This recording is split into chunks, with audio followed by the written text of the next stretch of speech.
Hi guys, welcome to my channel. I am not believing in making this video. So I actually had like whole different content planned for last week and this week, and let's just say life did not go as planned.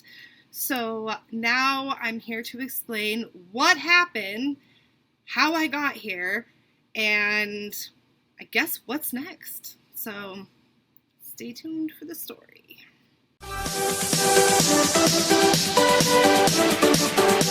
Okay, so as some of you, if you follow me on Twitter, which there's my Twitter handle, you know that I had to fly to Seattle from Texas. Okay, if you've watched my first video, you know that I am essentially trying to get my son back from my ex. So if you want to know the story to that, go watch that video, but it doesn't really have to do with this video. So that morning, so I actually flew out on the 18th of September, so Wednesday, and I wasn't scheduled to fly out till like 2:30 something. I tried to get there like an hour early because I'm paranoid. So that morning, I had lots of time on my hands to get stuff done. So I actually recorded 2 videos for my channel, and I made a ton of phone calls. One of the phone calls that I made was to my credit card company because I moved to Texas from Idaho, and I still hadn't changed my address, and it had been about a month. So I thought I should probably do the adulting thing and change my address. So I'm talking with the guy on the phone, and I'm explaining to him that I have not gotten my mail prior to this conversation at my last address, so I want to make sure that he's typing it in the computer system correctly this time, because I'm thinking that might have been what happened. Like, I moved from a really huge apartment complex, and the mail there was just like a crap show. So I was thinking, okay, like, no big deal. Like, there really wasn't anything important. I think I do, like, paperless billing anyways. I had actually ordered a replacement card at one point with my married name, and I never got that. But, like, it wasn't ever activated. Because once it was activated, it would have deactivated my card. So I kind of stupidly didn't really worry about it. So anyways, I'm telling the representative this, and he says, okay, ma'am, let me put you on a brief hold. Which they're never brief. So I'm sitting there. And he finally comes back and he says, I went ahead and I canceled all your credit cards. I'm sorry, you did what? He's like, yeah, I canceled them all, and I'm just going to reissue you a new one. And I was like, no. Like, I can't have this card canceled. Like, I'm flying out in a couple hours and I need a backup card just in case. And he's like, well, I'm sorry, ma'am, but there's nothing I can do. I've already canceled it. So I'm like, not happy. And I hang up on him. I think I might have screamed, like, don't you dare cancel my card! And then he said something else, and so I hung up. So I really wasn't, like, too concerned about it, because I don't use my credit card a lot. It is just for, like, backup or, like, building my credit kind of thing. So I wasn't, like, reliant on it, but I did want it just in case. So now, like I said, I had recorded 2 videos, and I thought, okay, I'd brought my laptop. Okay, I'd actually brought a bag full of stuff, like, for my YouTube, for keeping me entertained at the hotel, keeping me entertained on the plane, like, all this stuff. So the original plan was I was going to fly into Seattle. I had a rental car already reserved. I was going to pick up the rental car, and then I was going to go to my hotel. Okay, and I was going to do editing for all my videos. But I was at the airport, like, super early, and I was like, why not start editing now? Now, side note, I have been watching the heck out of, like, other YouTube's channels and, like, how they do their editing, because I'm still learning, and I really want, like, amazing editing on this channel, because I have, like, amazing fun videos planned, okay? It's not all going to be like, oh my gosh, my life is falling apart. Even though right now my life is falling apart. So anyways, I sit at the bar. I order an $8.50 glass of wine, which was stupid. But at this point, I was just like, okay, I just kind of wanted to relax, do some editing. Pulled out a banana from my bag. Was going to eat the banana, have a glass of wine, do some editing. I open up Final Cut Pro. I open up the file folder that all my videos were in, and all my videos that I'd recorded that morning were corrupted. Like, I don't know what happened. So because I don't have like an actual camera yet, I am using my laptop, okay? And I use a recording program that I bought, okay, from the App Store on my Mac, and the bottom has a start record button. Once you hit the start record button, it automatically turns into stop recording, and then to the right of it is a little box with your time. That was working just fine, but it said that essentially the files were 0 size. So I was like, okay.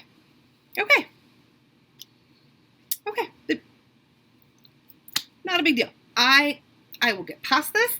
And I thought I will get to the hotel because I'll have plenty of time and I'll actually re-record like at least one of the videos and then I'll edit it and then I'll get it up on my channel, which they were fun videos, by the way. Like, I was actually really proud of how these videos turned out. So I get on the flight. I get to Denver. Everything is good. I go from Denver to Seattle. Now, funny story. So when I'm at the Denver airport, like, I was actually in a really freaking good mood. The first leg of my flight was fantastic. The stewardess was amazing. So anyway, so when I get to the airport, my flight landed at B90 or 95. I can't remember, but it's literally the very, very last terminal, okay? I had to go to B15, which is a trek. So last time I had made this flight, I had people on Twitter say, well, why didn't you take the little cart? There's a guy on a cart that like drives around. I'm like, well, I didn't know that was like for everybody. But I had this huge bag with me that weighed like 20 pounds.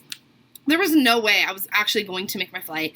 And he was right there. And I was like, hey, dude, like, I'm going to miss my flight if I don't like hurry it up. Is there any way I can hop on?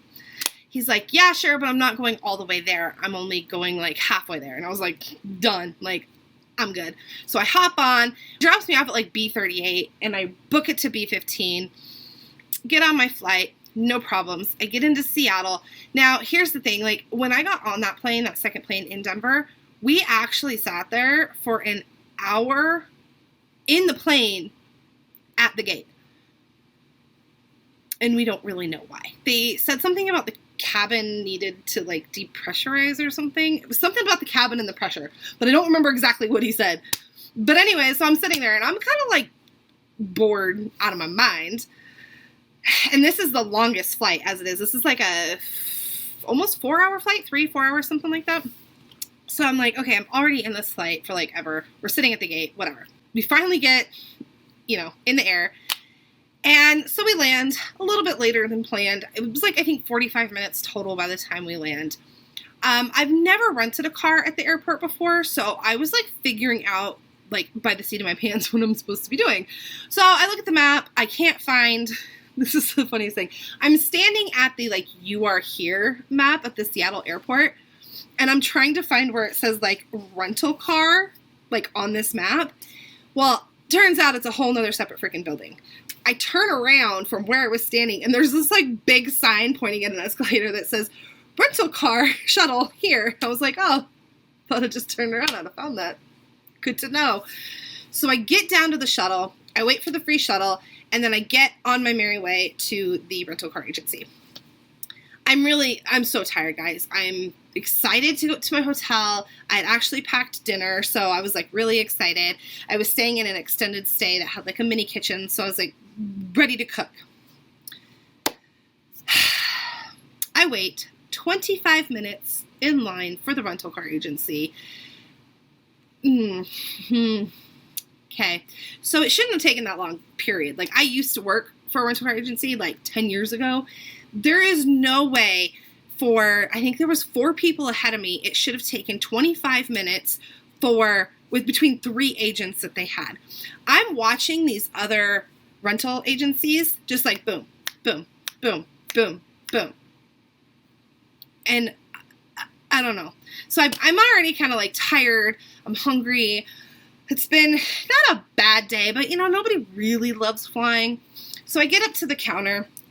And I tell the guy, I said, hey, I already paid for my rental car. I just literally like need to pick it up and go.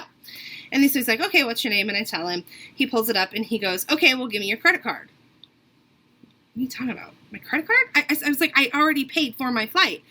And he's like, well, we need the credit card for a $150 deposit. Okay, so you know how I said I used to work for a rental car agency? We never did that. Like, they paid for the card and we held that card on file. And if anything happened, we would just charge that card. We never at the time required a credit card. So this isn't something that, for one, I'm used to.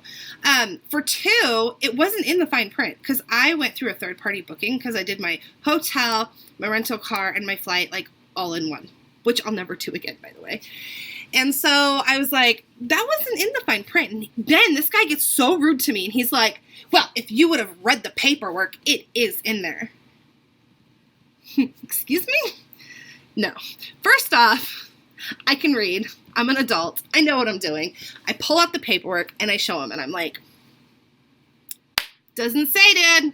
Doesn't say. So here's the kicker. My credit card had been canceled that morning. So I'm standing there and I'm like, and honestly, it wouldn't have been that bad. Like, I mean, it was a bad experience, but it wouldn't have been that bad except the guy was rude. And so I'm like trying to figure out, okay, what are my options here? Like, what can I do? And I said, can my dad put it on his credit card? And he just looks at me, doesn't even answer me and says, look, if you aren't getting this car, I need you to move so I can help the person behind you who had just walked up behind us. Like, he'd been waiting 30 seconds, and I'm like, I've waited 25 minutes. Like, he can wait, like, 2 minutes. So I call my dad, and my dad's like, yeah, not a problem. No big deal. So I get back in line. I get back to the counter, and this time I have another lady who, by the way, is not any nicer. And I explained to her my conversation with the other guy, and she looks at me, and she goes, the credit card has to be in your name. Okay, well, guy over here did not tell me that. So the moral of this story is Jocelyn did not get a rental car. No. So it's like 7:30, 8 o'clock, somewhere around there by now. I'm exhausted. I am having like a full-on panic attack because I'm stranded at the freaking rental car agency. So I'm standing out at the drop-off pickup area. My husband is like, just order an Uber. Like, who cares how much it costs? And I'm like, me? I care because, like, hello, balling on a budget here. So I end up ordering the Uber, and I wait, and I wait, and I wait. And the Uber is saying he's there, and it says he's driving a Toyota Prius. And there was a Toyota Prius there at the pickup, but it didn't have, like, the Uber symbol. And I'm not getting in a car that's supposed to be an Uber without the Uber symbol. So now I'm crying even harder. Like, I'm actually to that point where I'm ugly crying so bad. I'm, like, almost hyperventilating. And there's this guy leaning on his taxi, really nice young guy. And he looks at me and he's like, oh my God, like, what's wrong? I tell him, I'm like, I'm here, I'm in town, I'm like, blah, this is the whole story. And I was like, and I'm stranded, and blah. And so he's like, it's okay, it's okay, it's okay. He's like, he was like begging me to stop crying because my crying was so ridiculous, you guys, that I was making him like physically uncomfortable. So he takes me to my hotel for free, thank God. And I'm like trying to compose myself between the walk from the taxi to the inside of the hotel, which is like 15 seconds. I didn't get composed enough because like, I was like, okay, I stopped crying at this point. Like, this guy was so nice. It really made things a whole lot better. And then the girl looks at me and she goes, oh, honey, what's wrong? Oh, you know when, like, you're trying to keep your shit together and then somebody's like, hey, what's wrong? And you're like, crap. So I tell her the whole story again. And I'm like, I don't have a rental car. Like, how am I going to get to court in the morning, for court for my son? And she's like, so my car just broke down like a week ago and I've had to learn the bus system. I'll teach you. Okay, cool. Done. So she's teaching me like on the phone, like how to look up the buses, which mind you, I was in Tukwila, where my hotel was. Okay. And I had to go to the court in Tacoma, which in a car would have probably taken about 45 minutes to an hour, depending on traffic. On a bus, it's 2 hours, and there was 4 different buses. So it wasn't like I was just getting on one bus and then bebopping over, and then boom, I'm there. You have to switch like all these different buses. And I've never done this before. I've never been in a big city on the bus system. So I'm just like, well, there's another girl in the office, super nice. Shout out to you, girl. Awesome. She ends up, it's like, hey, you know what? It's National Cheeseburger Day. Let's go to Red Robin and get a $5 cheeseburger. And I'm like, down. Like, I'm starving at this point. I don't even want to cook. I look like a mess. I go up to my room. I kind of like wash my face up a little bit. And I go on my way. I can hear my dog out there. It's really funny. So anyway, we get to Red Robin. And I order just like the $5 cheeseburger and fries and a drink. And she ended up paying for me, which made me like even cry a little bit more. Because I'm like, girl, you were so nice. Then she proceeds to let me borrow her bus pass. Because it's cheaper if you have like the prepaid bus pass. It's cheaper to use it than if you were to just pay cash every time. And let me tell you what, I'm so glad this girl did that. Because what I had on my phone for like what buses to take wasn't right. So I was having to like I would get off at a stop and then find out that I was at the wrong stop and have to get back on like the next bus to go like a stop or two down. And that happened like quite a bit. So the next morning, like I walk down to the bus stop, I'm figuring all this out, and I get to a point where like it's not matching up anymore to what the route is. And I look over, I'm standing at a bus stop. I think it's for like my third bus switch. And this girl is standing there and I'm like, I hate to bother you, but like, I don't know what I'm doing. And I told her, I was like, here's where I'm trying to go. I don't know what I'm doing. And she goes, oh, I actually am like literally going the same direction. So she went to college over there and literally was like taking the same bus route. So she sat with me, she talked with me. Fatuma, I think that's how you pronounce your name. Girl, you were a ray of sunshine that day. You distracted me from a really horrible situation, and you really saved my back because I had no idea what I was doing, and I probably wouldn't have made it to the court. So she's really nice. We go, do the bus switch, and we get to the stop. Well, there probably would have been another bus that I could have taken, like when me and her got off to get up the 1 mile to the courthouse, but I wasn't sure, and I had 20 minutes to go from where I got off to get up because court started at 9. And I didn't want a chance, like, getting stuck on this bus and then being late. So I was like, I'm just going to run. Okay, so if you've never been to Tacoma or Seattle, let me tell you about their streets. They have these hills that are like this, okay? And I have my bag that I wasn't supposed to be carrying because I was supposed to have a rental car, and this was going to be in the trunk of my rental car. And so I'm having to carry this 20-pound bag up this like super steep hill and in 20 minutes. And I'm not a super fit chick, so having to run up this like massive hill with my bag in dress shoes was miserable. I actually have like, I don't know if you can even see it anymore, like this massive bruise, which now it's finally going away, but it was gnarly from carrying my bag. So I get to court, and essentially I feel like it was a waste of time because all we did was agree that we need to change the parenting plan. Well, duh. Like, that's why we're all here, is because, like, we don't agree on the parenting plan. He has my son. He won't give my son back despite having a 50-50 parenting plan. Duh.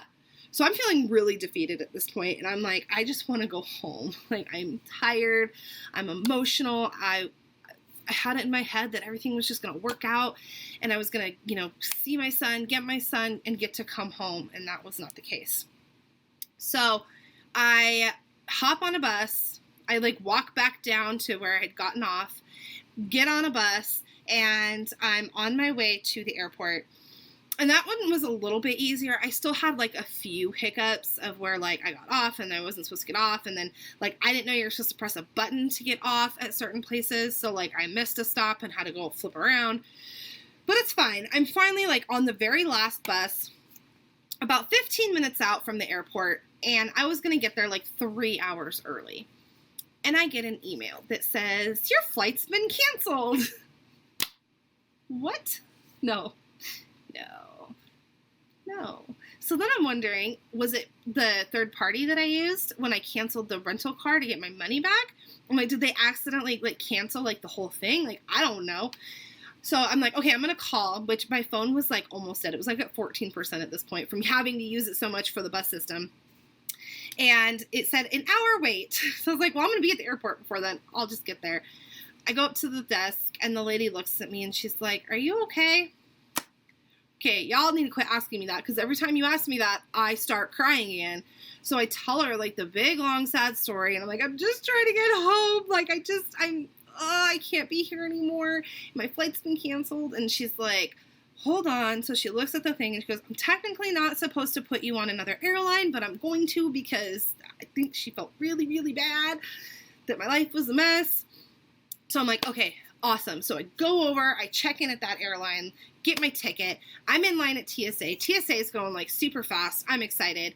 I had this like little like satchel like that like crossovers, and it's just like a little thing, and it had my driver's license, my debit card, and my canceled credit card, and it's in my like on my side, and I always make sure that like I don't have it in a way that like somebody could pickpocket me or steal it or whatever. I'm very conscious about when I'm in like a big city or like around a lot of people, especially like on the bus system. And I've had this purse for 2 years and I've never had any issues. So I undo the little flap and all my cards are gone. My debit card is gone. My driver's license is gone. Everything. So if you've never flown before, you have to have your driver's license to get through TSA. So now I'm like super panicked. I get out of the line at TSA. I'm almost dumping my bag out in the middle of the freaking airport. It's not in my bag. It's not in my purse. It's nowhere. Like, these cards are gone. And I have no idea. I think that I was somehow pickpocketed because there's no way those cards fell out. But where they were in my purse and how I was holding it onto my body, I honestly have no idea. I'm completely freaking baffled. So I go back to TSA and I tell the guy, I'm like, I was pickpocketed. Like, I'm pretty sure I was robbed. And I tell them about my driver's license and everything. And they're like, it's okay. Like, this actually happens a lot. You'll just have to do extra steps, like, to get through TSA. So I'm like, cool. Yeah, those extra steps were pretty much getting interrogated by Homeland Security. So the main TSA guy has to call Homeland, like, you have to fill out paper, and then they ask you, like, a series of questions that you have to answer, and if your answers don't match, you're screwed. So I'm, like, terrified. I'm like, what if they ask me something, and, like, I legitimately don't remember because I'm so panicked and my brain is so fried. So it works out. It was great. And actually, like, the TSA guy was really, really nice. So, Mr. Rhodes, thank you so much for being such a decent human being. They, of course, tear all my stuff apart, make sure I'm not, like, doing anything illegal or trying to carry contraband or anything. I get to the plane and, my gate changes. Okay, fine, whatever. I get food. Wasn't that great of a sandwich. At this point, like, even all the little stupid stuff just feels, like, horrible. It turned out that the reason my flight was canceled was because of weather. So the South was having, like, really bad storms, so a ton of people's flights were getting, like, canceled and rescheduled. So the airport was just a freaking disaster. I end up going, and that was the thing, was I wasn't going to Denver this time. Normally I go from, like, Seattle, Denver, Texas, or reverse. This time they took me from Seattle to Dallas, then up to my airport. So that was cool because I was like, oh, sweet, I don't have to deal with Denver. So I get on my plane. I think it was like a 6-hour flight, and I ended up sitting the aisle seat. Thank you. The aisle seat is my favorite seat. The very, very, very back of the plane, like literally the very last row. And I am sitting next to the funniest people, and we talked, I would say, like 80% of the flight. And it was this Irish guy, Brian, next to me, and then this other lady, I can't remember her name, but next to him. And we were just, like, having a good time. And, like, the guy was like, oh, so was that vacation, or are you going to vacation? I was like, well, not really. And then, like, I'm trying to, like, not go into it, but at some point I'm just like, screw it. Like, I tell him what happened, and he's like, oh, my God. Like, he's like, no wonder, like, you are saying you're a hot mess.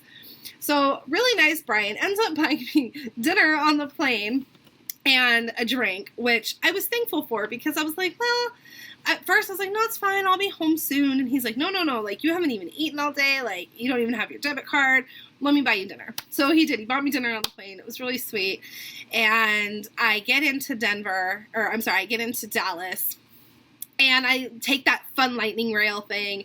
My flight's been delayed, like, at this point, like, an hour. And I'm like, oh, not a big deal. That just means I don't have to, like, rush from, one gate to the other.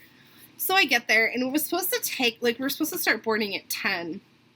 By the time, so the air stewardess lady was like, oh, yeah, it's only an hour, okay. By the time I get to the gate, it was actually 2 hours delayed because of weather. So I ended up not even getting on this plane until, like, 12:30. I didn't get home until 2:30 in the morning. So this was just like everything that could have gone wrong went wrong. And I'm thankful for all my friends on Twitter that were so supportive. I wouldn't have been able to get through it without any of these like sweet people along the way. So yes, it was a very crappy situation. It did not go to plan, but I did learn that like when you really are in a situation, there are super nice people out there. And I just want to make that clear that like, yes, I could be sitting here and I could be crying and I could be telling you like, oh, trip was so horrible because it was, and it did not go to plan. And, this fight with my son is probably one of the worst things that's ever happened to me. But I'm trying to stay positive. I'm trying to remember that, things happen for a reason, and maybe there was a lesson that I needed to learn. So now I just have to make sure that I get new videos up and just kick butt on my channel. And this is my safe space. This is my creative outlet. So I want to do some really fun videos. I want everything to not be so serious and dreary all the time. So anyways, if you liked this story time and you want to watch more videos of me, please hit that subscribe button, hit the bell so you can get notified when I do upload, which I will because I have to remake videos. So, I have that going for me. And make sure that you're following me on Twitter at JossMaxedOut. So anyways, I will see you guys later. Bye.